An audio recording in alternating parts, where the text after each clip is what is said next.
Shalom, brothers and sisters. Continuing in this SHTF thought process that we have going here, talking again about groups and mags.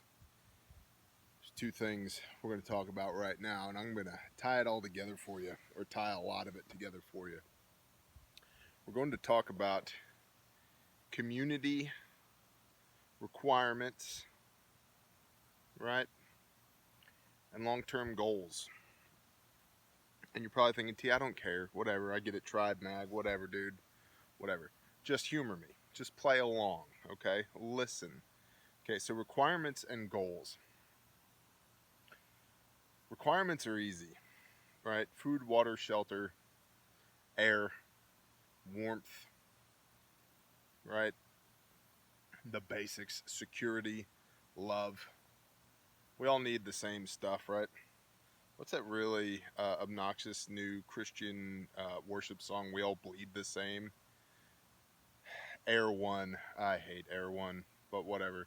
You know, as a metalhead who keeps Torah, it's very hard for me to get into modern Christian pop music. But whatever. So, but right, we all have the same basic requirements for the existence of humanity, which, as we've said 100,000 times or so, are best met by a community, by a tribe, by a group of people. Because the return on investment of your time, energy, calories, labor just goes much better when you have a team rather than when you are trying to do it yourself. Now, teams get messy. Teams require that you get in each other's business, right? And that creates a lot of opportunity for people to screw you over and for you to screw people over. And so, yeah, there's a chance that could happen. You know what? There's a chance right now, prior to SHTF, that's going to happen. So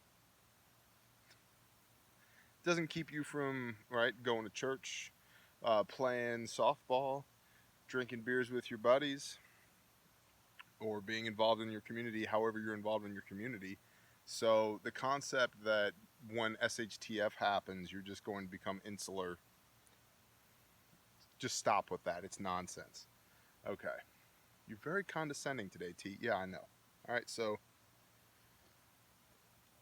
basic human requirements are best met by a group because, brief overview, because 4 of us can pull security, while 2 of us cut wood, and 2 of us go get water, and 2 of us tend the garden, and 2 of us teach the children, and 2 of us do laundry, right? And I mean, what is that, 12 people, 14 people? So you got 20 people, right? You still got hands left over. Awesome. And all your basic needs are met, assuming you did your work on the front end and you stockpiled food and you stockpiled seeds and you built shelter and you have weaponry and you did all the things properly beforehand. Community does not negate preparation. Like, you still need to be prepared as a community. So my beard looks luxurious today. All right, so basic requirements are met, best met by a team, a group, a community, a mag, a whatever, a tribe. Now, what are your long-term goals? If you truly believe that an event is going to happen that resets mankind, right, back to the Stone Age or back to the 1800s or whatever, right, if you believe that we are at the end of a decadent empire here in the United States like I do, and that economic, financial collapse, economic ruin is coming, to what end, right? What do you think is going to happen?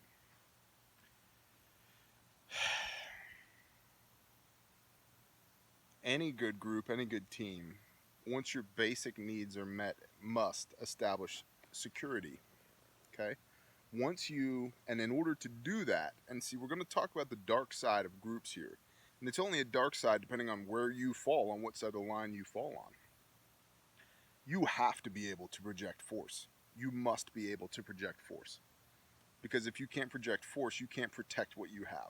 If you can't protect what you have, somebody else is going to have it. Man, I got a headache. Somebody else is going to have it. It won't be yours anymore. So then what? All right. If you're projecting force, to keep what you have, protect what you have. Eventually, you're going to have tactical and strategic interest in the things around you. You're going to have to expand out, control intersections, control roadways. Okay, Bob up the road, he runs cattle, and we have a working relationship with Bob because he provides meat to us, and we in turn provide potatoes to him, and we help haul water for him. So we have a vested interest in one another. So now Bob has become part of the outer circle of the tribe. So now we need to be able to project force where Bob is at, so forth and so on. So coalitions happen, right?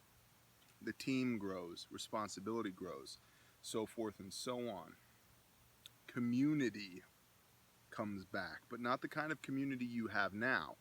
It's similar, because there are guys with guns who establish law and order right now.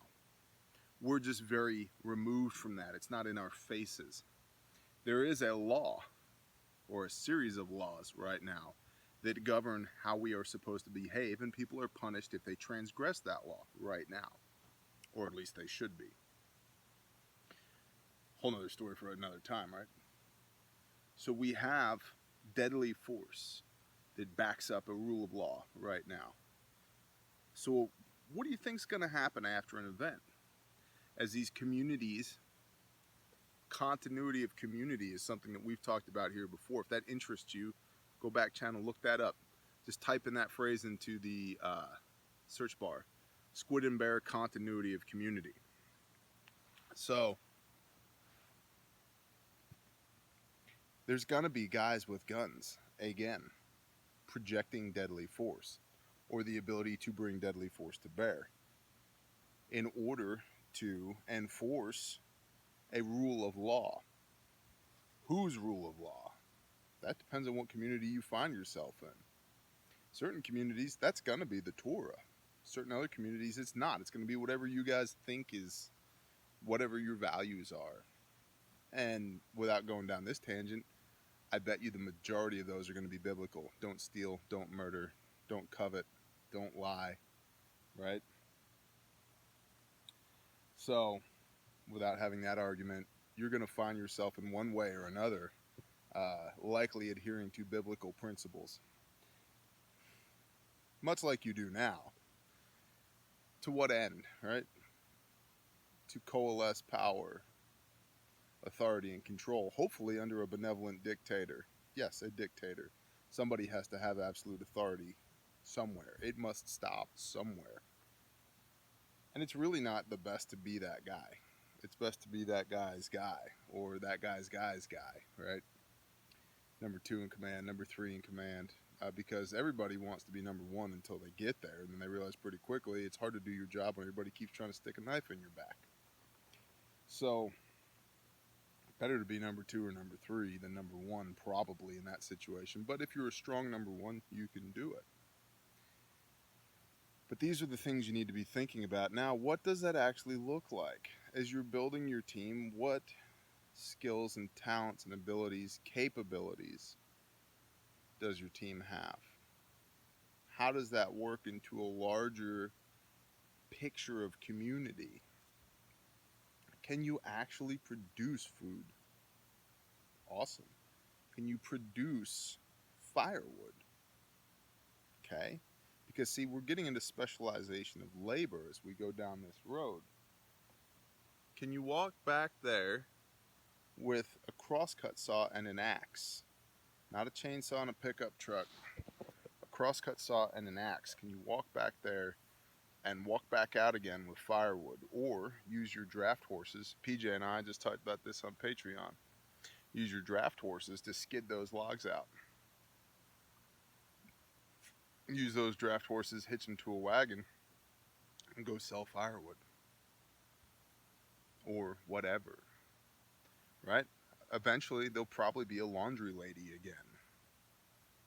I used to pay the maids $20 a week at the hotels that I would live at doing work on the road. $20 a week. I'd leave my dirty clothes in a pile on the floor, and a couple days later, they'd show back up, folded, cleaned and folded, in a nice, neat little stack, and that was worth $20 to me. I probably would have paid double that, because I didn't have to worry about it, because I was busy working 80, 90, almost 100 hours a week some weeks. Yes, it is possible to work 100 hours in a week. I don't recommend it to anybody. So, having a laundry lady, that'll probably come back around, but you need to know how to do that. The laundry lady's going to need to make soap. Where she's going to make soap from, she's going to need rendered animal fat and hardwood ashes. So she's going to have to do business with the guy who cuts the firewood, right? Or the people that are building fires, which she's probably going to have her own fire going, right? But the butcher, there'll be a butcher, rendered animal fat and hardwood ash. Now you got soap, okay. Probably end up being a blacksmith or at least a metalsmith, which would be like a welder 100 years ago. Somebody that understands metallurgy and how to work metal, how metal moves and breaks and grain structure and the whole nine. You see what I'm getting at here is that in order to have a sustainable community, you first need functional tribes, and those functional tribes require functional individuals. So the smallest common denominator is the functional individual who should be part of a strong group, who should be part of a good functioning tribe, which can then allow community to continue or resurge after an event. The reason that you're going to want that is because the specialization of labor that we enjoy right now is what allows us to have conversations like this over an iPhone across the internet while sitting in a chair likely manufactured in a factory in China in the woods of Arklatex-Ahomas. So specialization of labor is a good thing. Should everybody be cross-trained? Yes, absolutely. That's why a weapons sergeant knows how to work the radio. There's good reason for that. But you functioning to your full capacity in your niche, doing the things that delight you, that God created you to do, is what made this country great in the first place, right? The ability for somebody to earn a living being a carpenter or a welder or a plumber or a proctologist or a whatever, right? So in order to find our way back to what we have right now, again, we're going to need strong communities just to survive what's coming, I would say. We're going to need strong communities. And understand that those strong communities, it's like the Marine Corps, everybody's a rifleman first. You might be a really good dentist, but you're a rifleman first, or a whatever. You know, every able-bodied male 15 to 65 in my community is going to know how to work a weapon and carry a rucksack and put rounds on target. And all the women too, if I can help it, right? So if you mess with that tribe, that community, they will come for you. And it'll be like, or I would like to think that it would be like Israel during the 7 Days War. It'd be better to be on the winning side of that equation than the losing side, to be part of a strong tribe, which means you're part of a strong group that you're building right now because you are a strong individual that's getting better right now. So we talk a lot, or at least the internet talks a lot, about the starving masses and the roving hordes of people post SHTF and the havoc they are going to wreak.